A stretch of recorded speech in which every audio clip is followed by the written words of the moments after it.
Thank you so much for joining us. My name is Pegah Zardust, and I am the Inclusion and Pro Bono Program Specialist here at the Cleveland Metropolitan Bar Association. I especially want to welcome you if this is your first event with the bar or your first engagement with the REAL initiative. Hopefully today's talk will leave you feeling encouraged to participate in our work. REAL stands for Racial Equity and the Law, and it's comprised currently of 4 work groups. Each of these work groups has a mission regarding a particular area of concern that they'd like to tackle, where they hope to make a positive change vis-a-vis our justice system. Today's talk is from a subgroup of the Dismantling Systemic and Negotiated Racism work group. And if you go to clemetrobar.org/real, you will see that that is the first group listed. No particular order, just happens to be the first group listed. And apt for today's discussion, the subgroup focus on this topic and putting on this REAL talk is dedicated to voting, to the issue of voting. We hope you will interact with that part of our website if you haven't yet. And if you're a member, there's a real phenomenal resource on here, the Racial and Gender Equity Toolkit, which is linked on the bottom of that page. It's also searchable if you're logged into your member account, and it is a collection out of tons of work from different groups to help you better get your organization in line with racial equity and inclusion. I'm going to put that link as well directly in the chat now for that toolkit.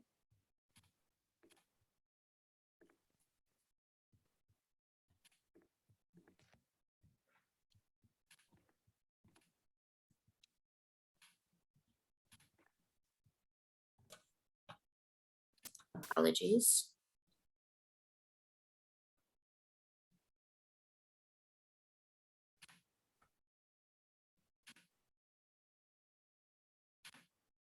Oh, there it is. There we go. I do think, there we go. This way everyone can get it. So if you're a member, that'll take you straight there. If you're not, you can go to clemetrobar.org/real and learn more about these work groups overall. Our REAL talk today will be in a question and answer back and forth format. The moderators will be asking questions of our panelists, which they'll be answering, and they'll be sharing some materials with you at different times. In addition, the moderators will be watching the chat feature on Zoom if you'd like to enter a question in there, and that's how they will sort of see where and how they can work those in best for the discussion.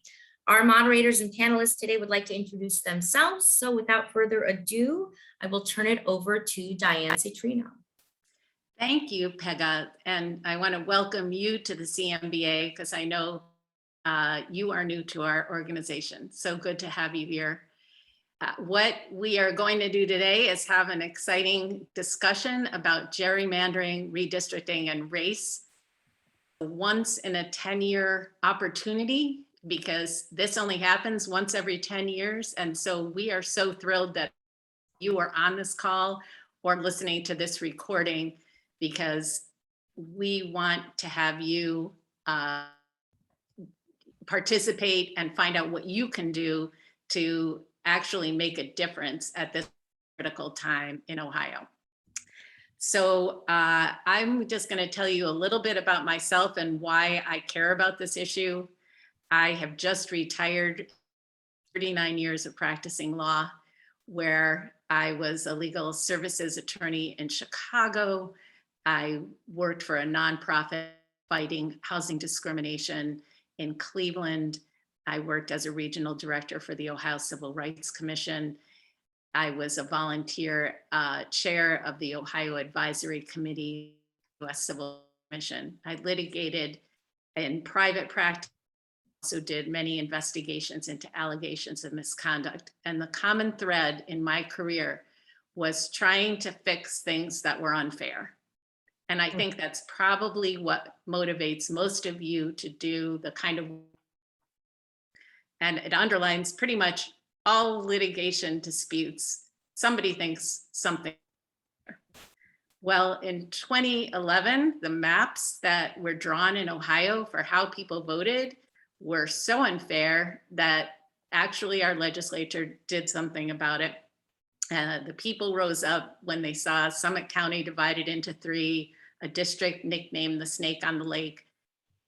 And it put some guardrails in place, it put some changes in place. And we're supposed to have already seen the first version of that was due out yesterday, but we didn't. But we are right now at a historic moment where we are going to really actually have some influence to make things more fair in Ohio about voting, the bedrock on which all our other rights rely.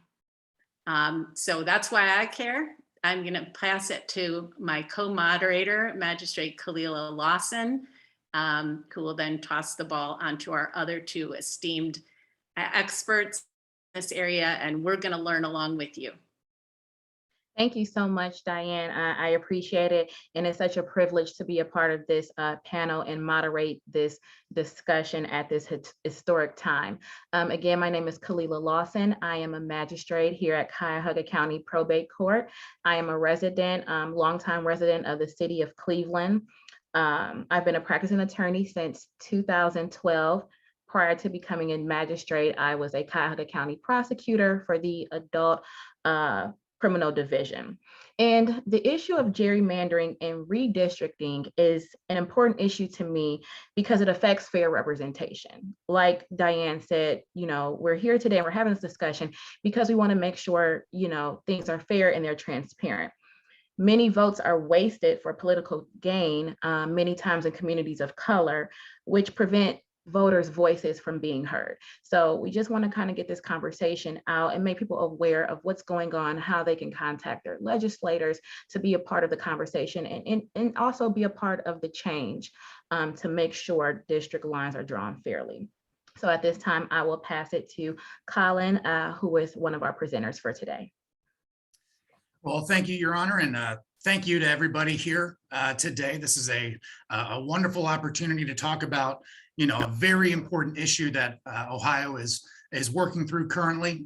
My name's Colin Moratzi, and I'm a policy strategist with the American Civil Liberties Union of Ohio. And my passion and love for redistricting has really followed me throughout my entire career, starting even when I was in high school. I first started learning about this, and I always thought it was a very kind of inside baseball political game about drawing districts and how that can advantage one party over another.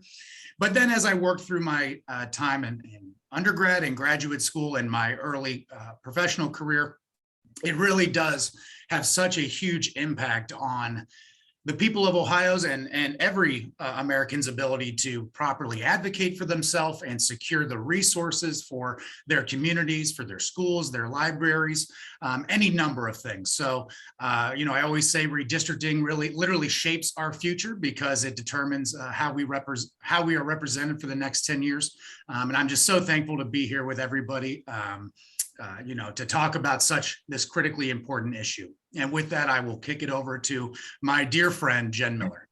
Hi there, everyone. It's such an honor to be with all of you today. I'm a proud daughter of Ohio. I grew up in Richland County.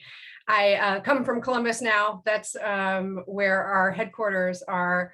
Couple things. One, I have degrees from Capital University in history and ethnic studies, as well as classical vocal music. And I have my master's in public policy.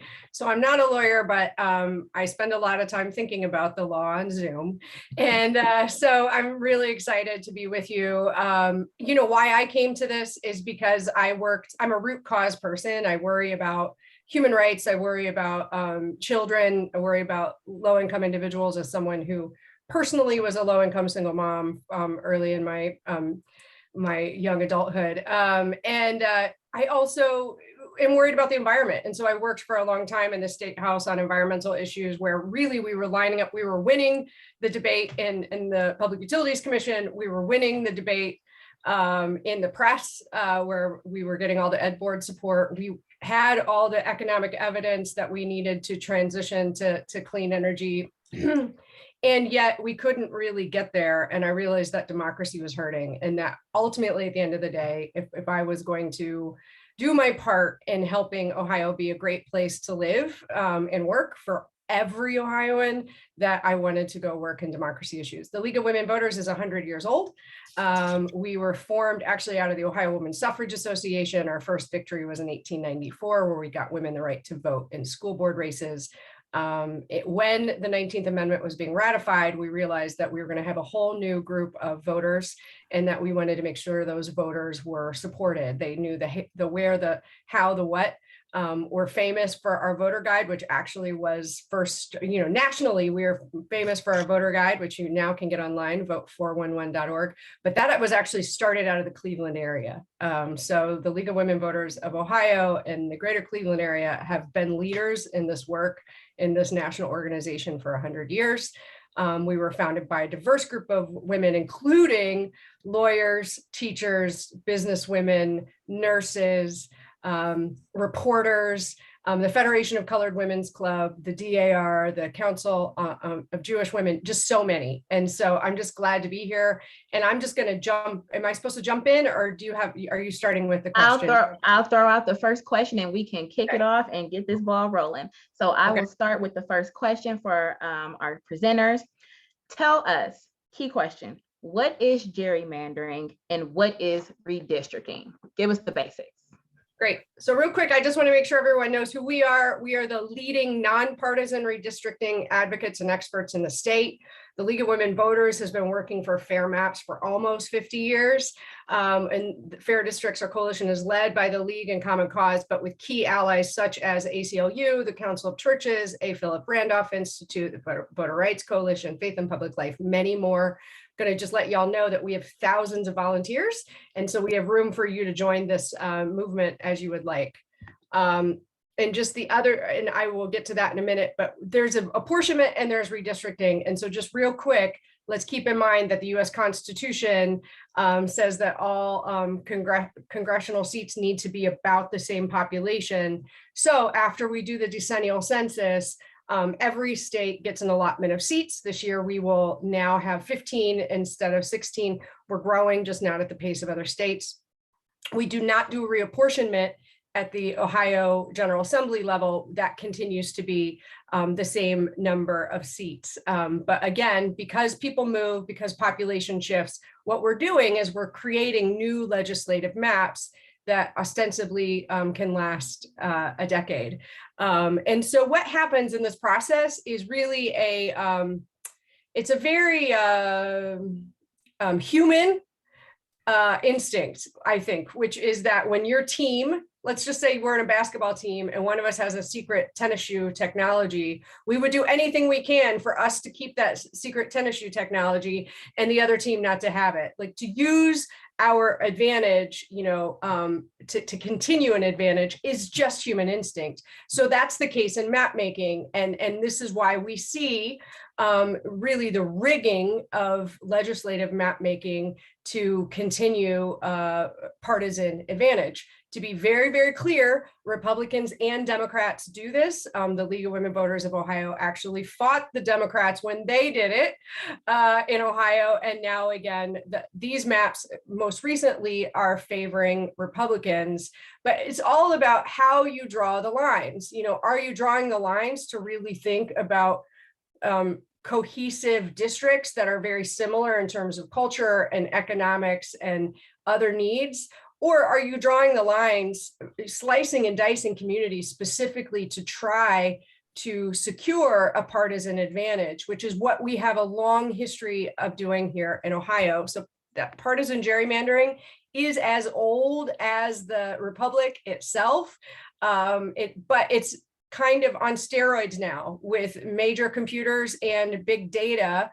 Really, there can be pinpointing down to individual houses to determine how to make sure a map goes a certain way. Part of partisan gerrymandering is sacrificing some seats for the minority party, the party that doesn't have as much power, so that you can guarantee other seats and ultimately guarantee what we have now, a supermajority.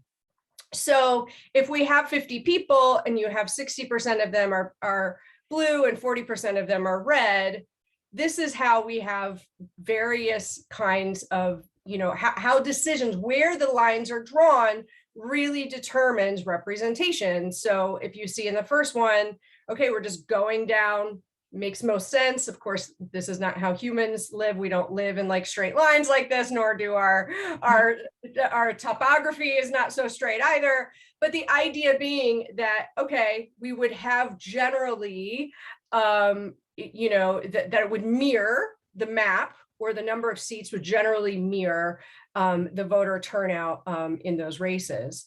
Okay. The next one, 5 blue districts and no red districts. So this is a situation where blue used its power to really distort the map and the districts, right? And so that is a classic case of cracking those red districts so that they have no real power. And that's what I was going to ask you about, the packing and cracking, that terminology. Yeah, so cracking is when you are diluting the number of minority voters so that a district cannot possibly mathematically go a different direction. So an example of that might be Congressional District 12 down here in Central Ohio. It would take, it's basically impossible, mathematically impossible for Congressional District 12 to go blue, even though it incorporates some of the most progressive parts of the state and having a large portion of Ohio State University and some suburbs that are fairly liberal. That's cracking, where you're just splitting enough of those minority votes that they cannot influence.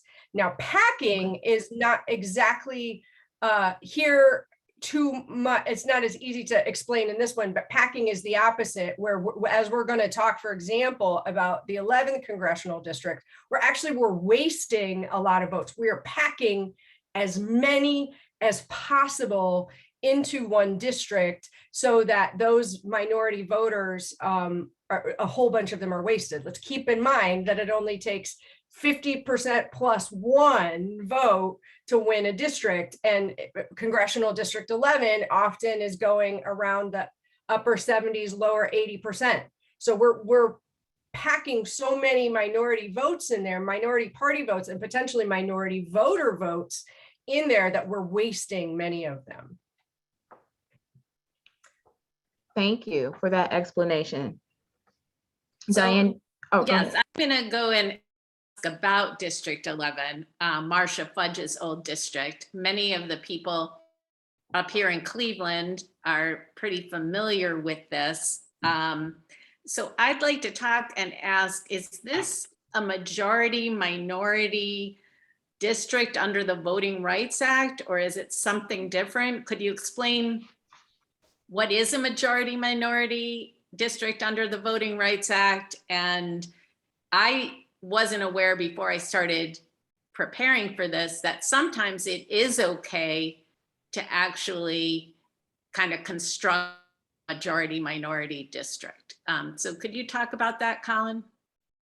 Yeah, absolutely. Thank you, Diane. And yeah, so we're all pretty familiar with Congressional District 11. I think it's among, the top 3 most recognizable districts in the state, aside from the snake on the lake or maybe the duck in Western Ohio.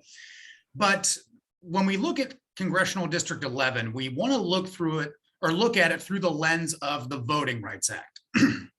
And because that was the justification, compliance with the Voting Rights Act was justification for the drawing of this district.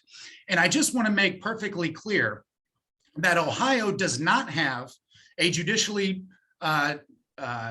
delivered mandate to create what's called a majority minority district, which is a district that has over 50% of the population of a minority group. And the reason majority minority districts are created is to guarantee minority voters' ability to elect preferred candidates. And there are a number of reasons why that is through the systemic racism of our nation's past, where Black voters in particular were systemically denied their ability to elect voter or candidates of their choice.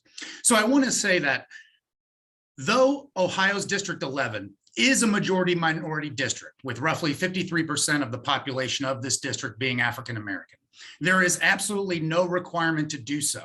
And the standing precedent that explains why we don't have one can be found in the 1986 Supreme Court case Thornburg v. Jingles, in which the Supreme Court lays out 3 criteria that must be met in order for a majority minority district to be compelled to be created. And those 3 criteria are as follows. First, the minority voters live in a geographically compact enough area to fit into a single district. The African-American population of Cuyahoga County, they fit that description. The second criteria is that there is racial block voting, meaning that a racial group votes in a cohesive manner, and Cuyahoga County checks that box. But the box that they don't check, and this is the tipping point for why Ohio does not have a majority minority district, is the criteria that there needs to be polarized racial block voting, meaning that white voters in Cuyahoga County also vote in a block, but in a way that would deny African American voters' ability to elect their preferred candidate. And we know that Cuyahoga County does not meet that standard. And we know that because looking at election result data from Congressional District 11, we see that there is enough of what's called crossover voters, meaning white voters that do vote for what's known in the literature as the Black preferred candidate, to where it doesn't necessitate a majority minority district for African-American voters to elect their preferred candidate.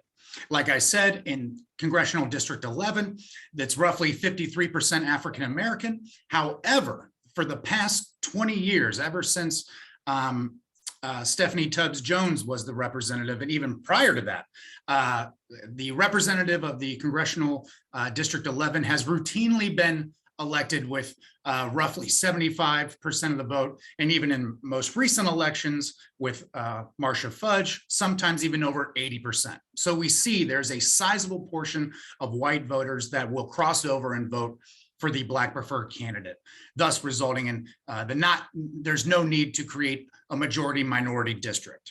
Now, some would say that, well, if there's no federal requirement for a majority minority district, what's going to keep our map makers from simply cracking Cleveland in two, like they did this past decade in Cincinnati, where you see the African-American population split between the 1st and 2nd congressional districts? Well, those are key reforms that were enacted in 2018. Which require large cities like Cincinnati and like Cleveland to remain whole. So there are still protections to make sure that the African-American community in Cleveland and Cuyahoga County are able to be contained in a single district so they can elect a candidate of their preference. So now that we see what the misconceptions were of Congressional District 11 and how those misconceptions led to the creation of this extremely oddly shaped district, I want to focus on just an exercise that I did the other night where I just put together a proposed congressional district that would still allow for African-American voters to elect their preferred candidate. Again, this isn't, scientifically proven. This is just something I tinkered around with on the internet a couple of days ago. But as you can see here, the city of Cleveland is still kept whole in this district. The district also adheres to county boundary lines, which was another key reform of the 2018 redistricting measure. And it still produces a very high Black population and Black voting age population for this district. We had in 2018, when the ACLU of Ohio, along with the league and others, actually took the state of Ohio to court to challenge the legitimacy of our current congressional map. We had a voting and redistricting expert provide testimony on Congressional District 11 in particular. And what she found, her name is Lisa Hanley, the well-respected expert in this field. She performed a factor analysis of Congressional District 11. And what she found was that for African-American voters to have the adequate opportunity to vote and elect a candidate of their preference, Congressional District 11 should shoot to have a Black voting age population around 45%, far lower than what the current district has, which is 53. And that would allow for the African-American population in Summit County, which has currently been packed in with the African-American population in Cuyahoga County, to have additional opportunities to elect a candidate of their choosing in a second congressional district, which is key. So again, this is just an example of what a future potential Congressional District 11 could look like. So we want to make sure that people know that what we had in 2011 and what we currently have is not required. It is not the standard. And it unfortunately is a very perverse use of the Voting Rights Act to justify minority vote dilution through packing African-American voters into a single district. Oh, awesome explanation. And since you had the map up, we may be able to go back to the map because I'm kind of going to jump around a bit since you were talking about, how you drew the map and, what it looks like for it to be fair. How do you know redrawn districts are fair and what makes the map fair? Like, how do we know what we're looking at is a fair representation of what the line should be? Well, I think I'll let Jen jump in as well, but I think one of the big things when we're looking at what a fair map is that we need to follow, first the guidelines that are laid out in our state constitution. We want to make sure to keep communities of interest whole. We want to limit the number of times that a county can be split. Right now in Cuyahoga County and Summit counties, both of those are split into 4 separate congressional districts. Portage County and Stark County are each split into 3 different congressional districts. So a fair map. Let me jump in real quick too. When you say keep communities whole, what does that mean? So it comes down to not splitting local jurisdictions in order to, again, in an effort to dilute their vote or crack them into different districts. And that's what's key about drawing districts that are as closely aligned to county boundaries as possible. So instead of what we have now, where Congressional District 11 kind of splits through the outer eastern suburbs of Cuyahoga County and down through Summit County, splitting the central city of Akron from its surrounding suburbs. That's kind of what we mean by keeping communities of interest together. And that is, again, essentially explained in what Jen said earlier in Congressional District 12, which has a very large population of both rural, but also then urban and suburban voters. And it's difficult for a representative to adequately and accurately represent their constituents' interests when they vary so widely. And so that's what we mean by keeping communities together. And you know what I might do, if it's okay with you, is I might actually pull up a map of Snake on the Lake to talk about how communities are way not kept whole and they were sliced and diced on purpose. So I have another slideshow here and I'm just going to find Congressional District 9, Snake on the Lake. Can you see that? I think that would be a great example. Can you see it, guys? It's not up yet. Not yet. All right, well, let's give it a minute and hopefully, it should be showing up because I'm looking at it, but hopefully maybe it's just slow. But all right, well, let's just talk about it. Okay, so Congressional District 9 is about 100 miles as the crow flies, okay? It's the first time in modern history that we've connected parts of Cleveland and Toledo. And here's a couple things about it. The first is to get from one edge to the other, you actually have to cross other congressional districts or the water.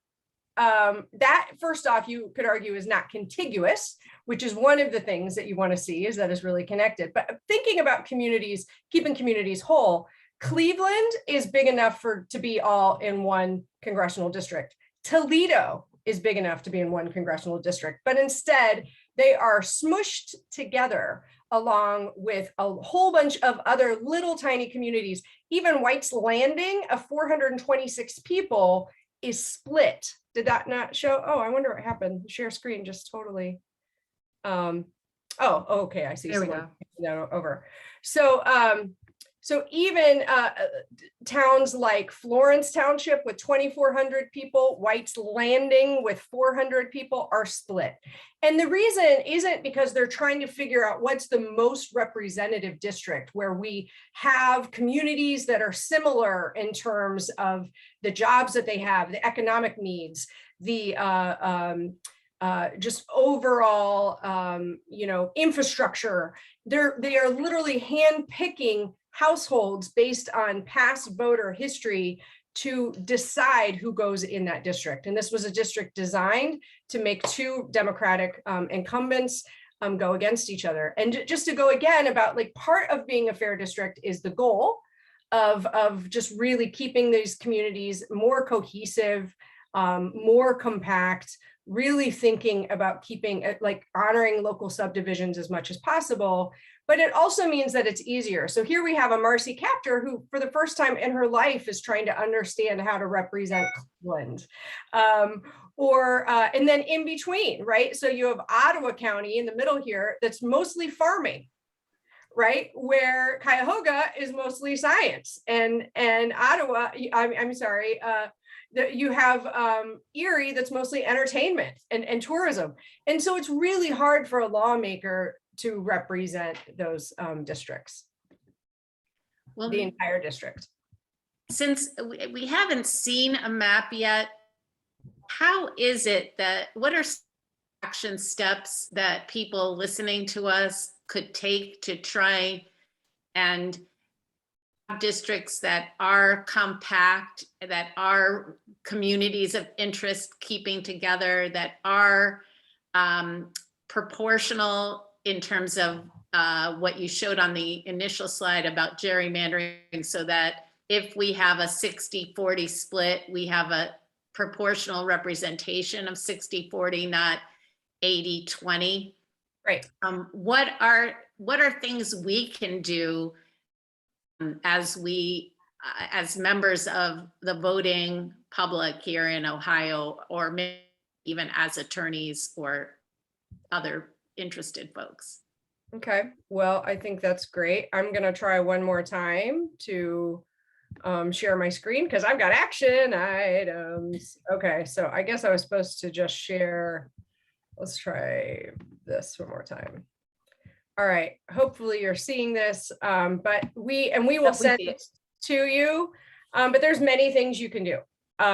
We have petitions right now, and we will continue to have petitions. One of the most important things is to make sure that your membership with the ACLU and League are up to date, so that when we go in to talk to map makers, that we are representing more individuals. But sign petitions asking for a fair process. I think we care about the process and the outcome. We know that if everything's done behind closed doors and there's not a lot of public input and there's not a lot of dialogue about best practices, it's less likely to have a great map.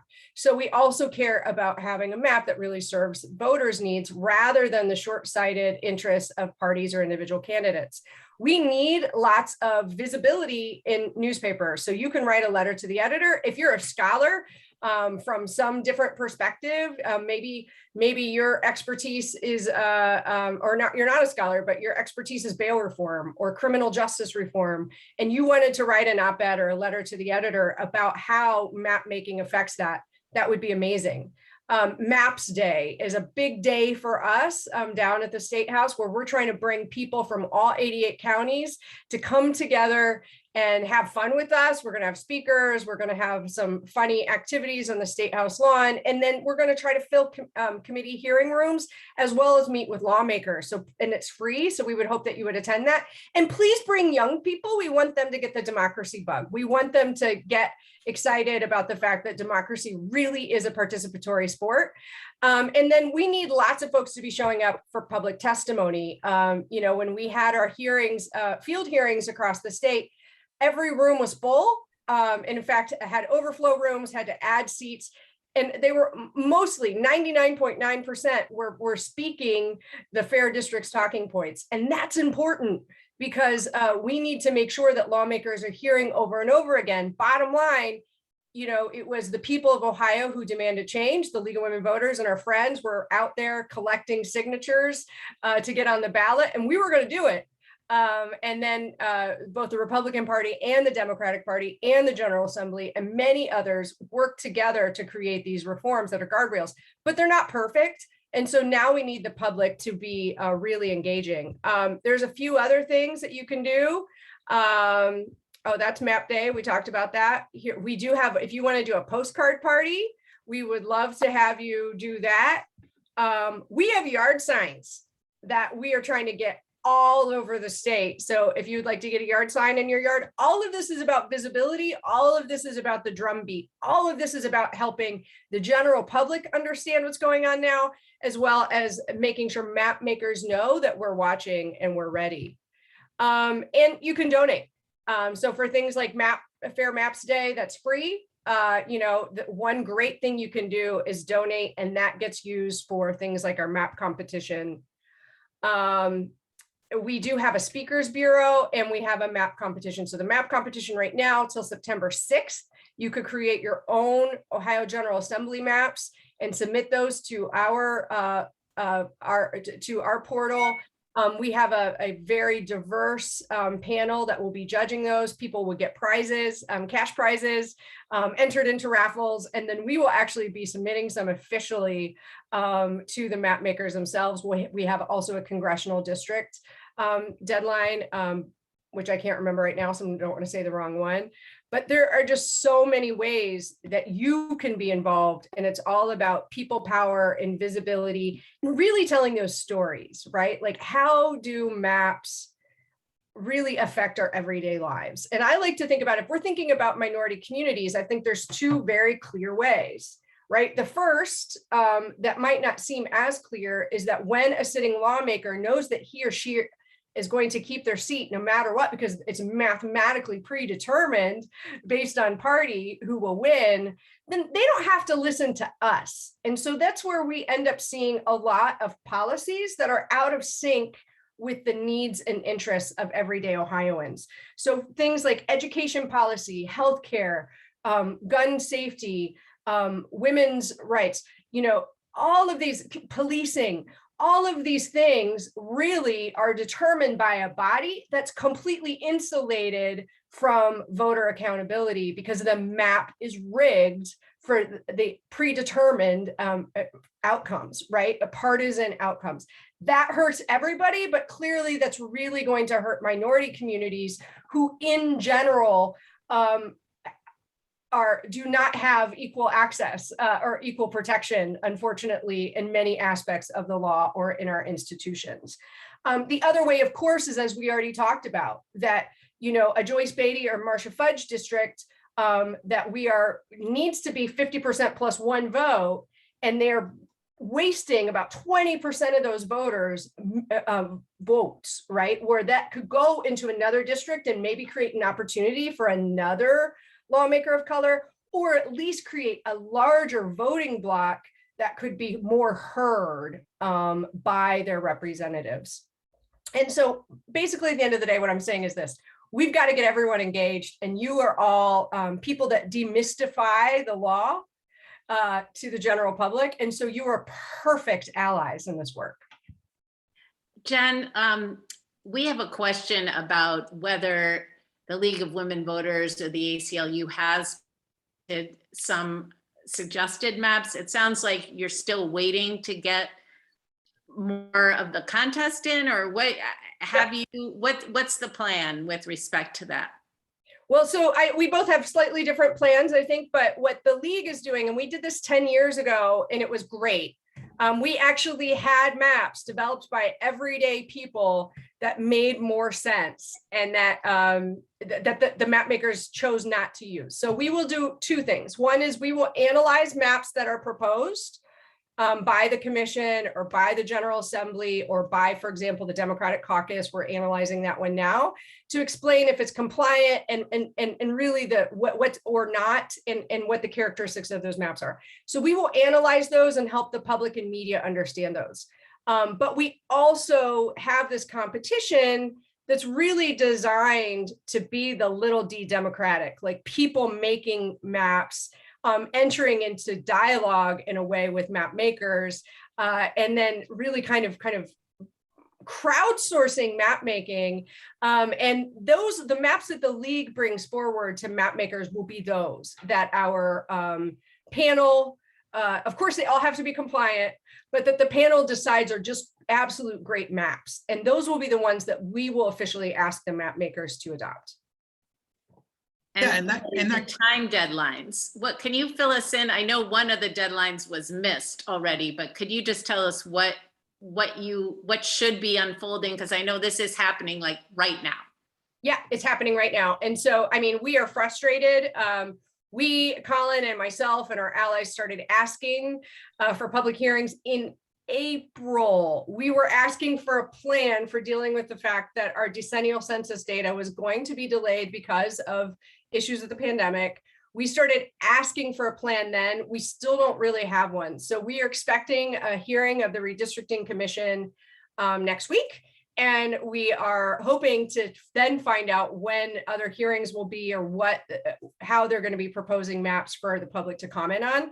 But again, what I would just say is what we are seeing is a situation where a lot of the decisions seem to not be, it's not clear how they're going to go forward. They're already trampling over parts of the Constitution when it comes to deadlines. And that's why really bringing the people's voices into this matters so much. You don't get to 72 and 75% approval ratings when issues passed on the ballot in 2015 and 2018 reform without having all stripes of Ohioans from all 88 counties. And so that's why we need the people to be engaged. Colin, I want to jump in and I want to pose a question to Colin. This is the first redistricting in decades without the Voting Rights Act preclearance provision in place. How does that affect us here in Ohio? So, you know, in terms of the Section 5 preclearance requirements not being in place, being gutted in Shelby v. Holder, it actually does not have a binding impact on Ohio because Ohio is not a named state by the Justice Department that requires preclearance, nor does it have any individual counties that fall under that requirement. However, that being said, I don't want to suggest that gerrymandering and redistricting happens in a vacuum. You know, Ohio is one of 50 states that are currently doing this right now.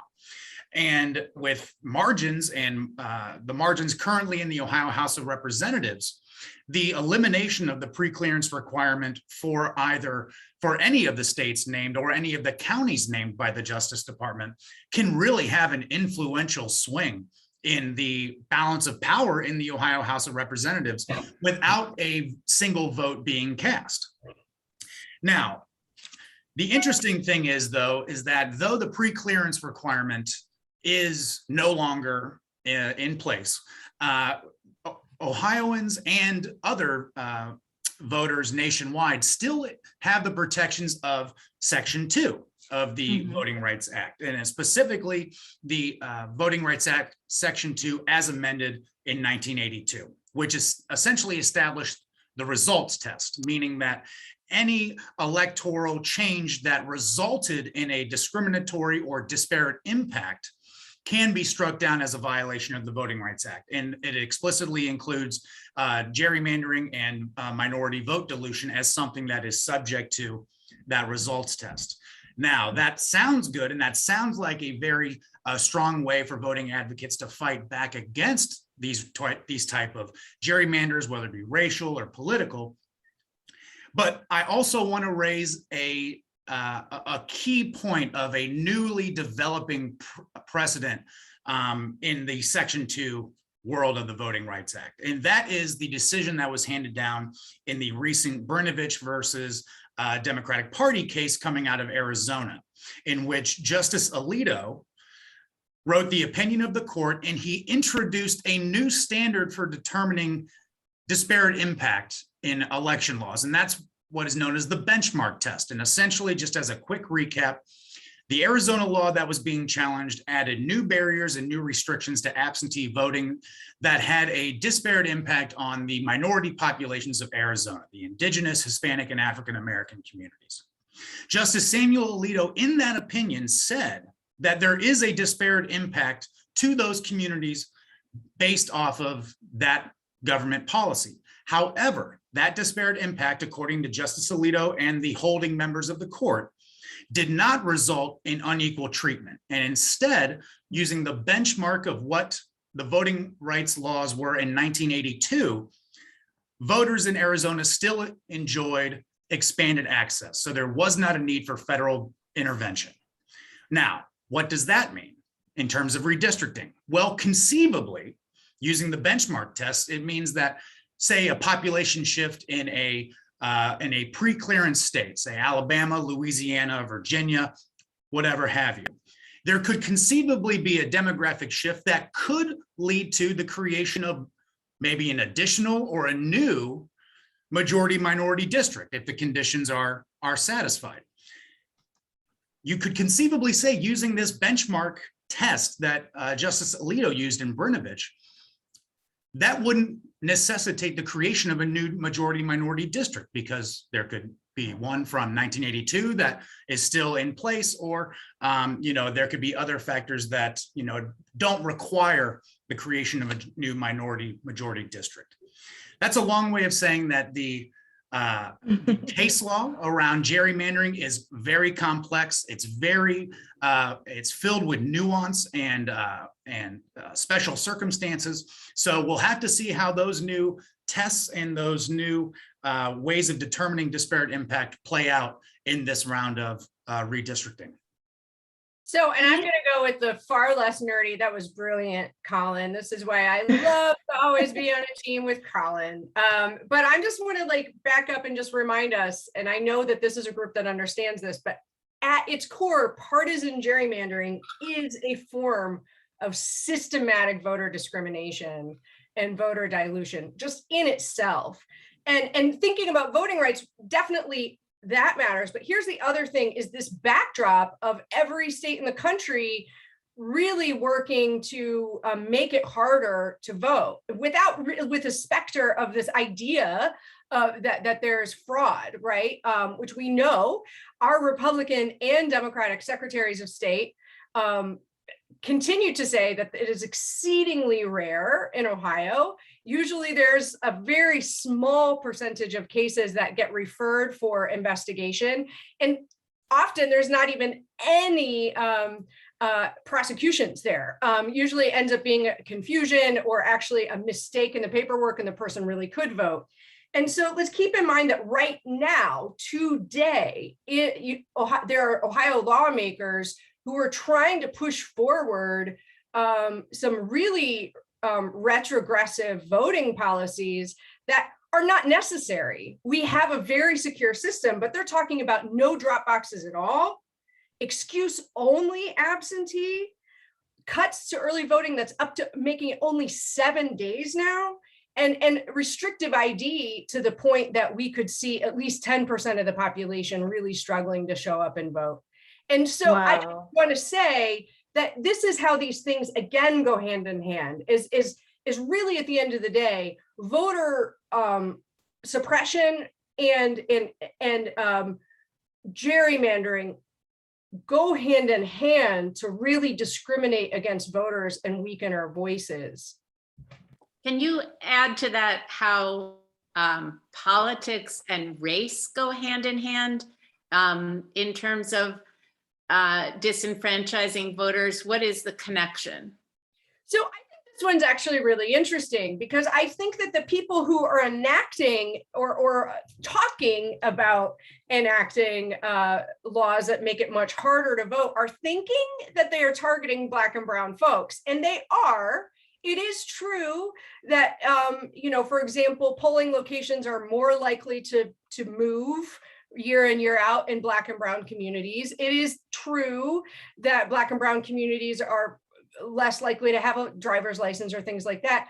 But what is interesting to me is actually that these, more Republicans last election in Ohio used drop boxes than Democrats, or more older white folks were voting absentee than probably any other block. And so I guess like it's interesting because maybe there's this goal or there's this philosophy of really making barriers for communities of color, but then there's the reality of it, which we are seeing play out in some states where there was some serious voter suppression efforts being discussed, and then they realized it was going to potentially harm their own base. So I guess like as an advocate, I also have to keep about my messaging, which my messaging has to be that actually this hurts every kind of voter, urban, suburban, exurban, Black, white, young, old, Latino, college students, senior citizens, because actually these policies do. And in terms of actual, drawing district lines, we actually have a very specific Supreme Court case to turn to where we can see the intersection of race and political affiliation. In Cooper v. Harris, the Supreme Court case coming out of 2016 that originated out of the North Carolina congressional district map plan from 2010, you can see in their arguments that, first of all, it's quite amusing if you don't look at the disparate impact that these rules have, but the map makers for North Carolina actually argued that their gerrymander of North Carolina was not racial, but it was only political. That was actually their argument proposed to the United States Supreme Court. But in 2016, the United States Supreme Court found that, in fact, in North Carolina, one is tantamount to the other. If you are politically gerrymandering the state due to the racially polarized voting of the state, that essentially means it's a racial gerrymander. So that's how they came down with the decision to vacate the congressional map of North Carolina, and they had to redraw it. So you can see how, you can't, first of all, this is America. You can't talk politics without talking race, in any number of instances. And political boundary drawing is no different. This is going to be a perpetual confrontation when we are asking and negotiating and determining where lines are drawn to make sure that adequate representation is given, and that minority voters are not their votes are not diluted, and they have just as equal a protection under the law as the rest of American voters. I will say, though, you are right, Diane, that the one point is that, of course, when we go into court and we're fighting, after 2004, for example, right, and we had lawsuits that really improved voting, of course, we were talking about the disparate impacts of, those long lines in communities of color that helped us get a settlement for early voting, and then also helped us get the settlement for election planning and post-election audits. One of the things that we argued in that case was that that boards of elections failed to adequately consider the turnout in communities of color, lower income areas, and that because they adequately considered that, they inadequately planned and didn't have enough machines and all those things. So you are right that a lot of times when we are going into court, we are talking about those disparate impacts. Just as an advocate thinking about who has the power to make the law or not, I also need to make the point that these policies really do hurt every type of voter in the state. Yeah, intent might be one, but the impact might be, poking yourself in the eye. Right. So yeah, we get that. I think that I'm just gonna let it have one last, I don't see any unanswered questions in the chat. I do see resources that you have placed in there.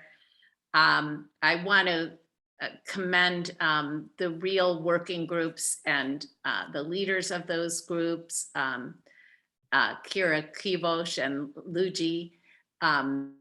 We just really rely on you, and Luigi La Rochelle, sorry, Luigi, and all of the members of the committee. But I'd like to see if there's any last closing notes, and any of you want to say, you want to start, Kalila,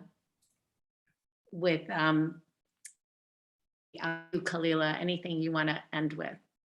I just want to echo your sentiments and thank both Jen and Colin for this conversation, for this open conversation, just the way that you explained how politics and race coexist together. You can't talk about one without the other. And the fact that we just need to have an open conversation about it, not tiptoeing around it or being scared to speak on it. It is what it is, but we want voting to be fair for every single American. So I appreciate, your comments about that. If you, Colin or Jenny, you want to give us some closing comments? Go ahead, Colin. Yeah. So I just want to go back to kind of the what can the viewers do now? And, I want to address the unique skills that the people watching this webinar have, which is that you have the expertise to look at Articles 11 and 19 of Ohio's Constitution, and you have the expertise to digest that information and then go out and talk about it with your neighbors, colleagues, families, friends in a digestible way. We need as many people in the state of Ohio to be as engaged as possible in this process. Today is September 2nd. Ohio will have a General Assembly map plan one way or another September 15th. That means we have less than 2 weeks to make our voices heard for the next decade. So there is no tomorrow. It is today, it is right now. And if you are passionate and you want to get involved in this, please, I can't stress enough, go to fairdistrictsohio.org where we have all kinds of resources and ways to get involved. And obviously we are looking to have as robust and as dedicated a group as possible. We already do, but there's always room for more. And I would highly recommend, if you'd like to get involved, to go check out that website and reach out for any opportunities coming up in the future. What's the website one more time, Colin? Yeah, fairdistrictsohio.org. Okay.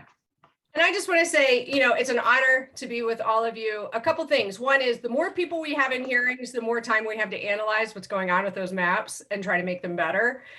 So showing up, we have thousands of volunteers, but you all actually have more comfort level probably talking in a hearing like setting.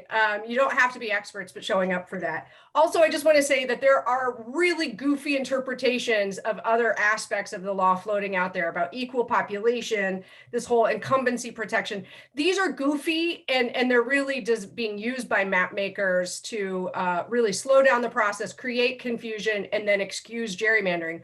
We actually need folks like you that can know how, especially if you just had a little help, not asking you to be an expert, but to go ahead and be in those hearings and spar a little bit on that. So it's not just falling on a couple of us, but a lot of us. And sometimes what lawmakers will do is they'll only ask questions. They won't ask questions of Colin and I because they know that we will answer it well. They'll ask it of the grandma who cares about climate change or the teacher who's worried about education funding. And so we need the general public to be able to be comfortable in those settings.